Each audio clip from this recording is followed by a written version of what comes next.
I loved a lot of the, famous soul singers, having, growing up in the South and listening to Otis and James Brown and Percy Sledge and Wilson Pickett and Aretha.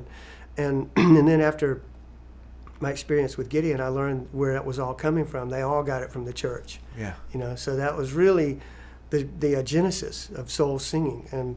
And so I learned through my early experience with Gideon that when I felt that when I was really at my best, when I was really singing well, it's like you said, it wasn't really coming from me, it was coming through me. Yeah. From somewhere else over here, and you just feel like you're a conduit, and you're just kind of channeling it. That's and huge. You're going like, whoa, where'd that come from? How did I do that?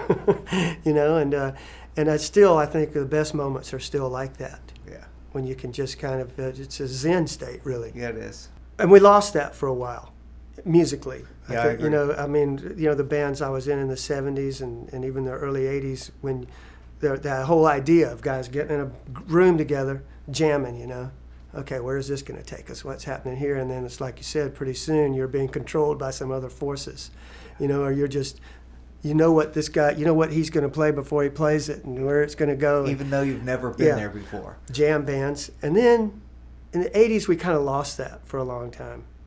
It became more, I don't like to say corporate rock, but it was just a different form of making music, a different way of using technology and machines rather than that kind of spiritual vibe that was going on.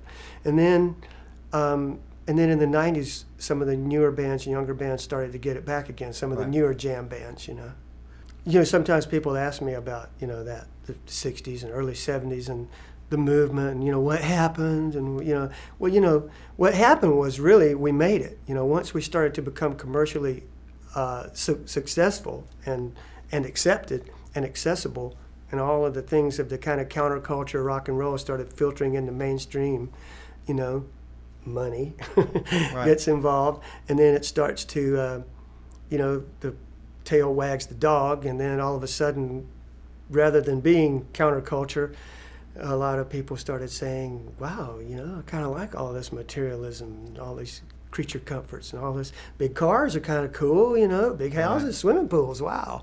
It's hard to balance that, I mean, I'm not incredibly wealthy or anything like that, but I have a good life, a comfortable life, a real fun life. And, but it is, you never want to lose sight of what the real essence of things. You don't want to do it because you make money at it, because when you do that, that's like the kiss of death anyway.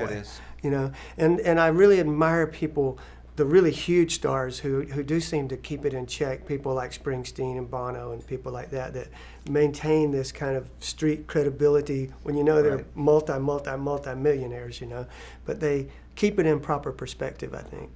And, like you said, when we were coming along, being rock star or whatever was not really a career opportunity. There's not somewhere where you can go to school to learn how to do that. We were just kind of, checking out and growing our hair long and trying to figure out a new way for social misfits to pick up girls or whatever.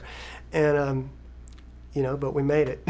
So now, it is big. The money, and that's why I have a hard time with a lot of the American Idol stuff.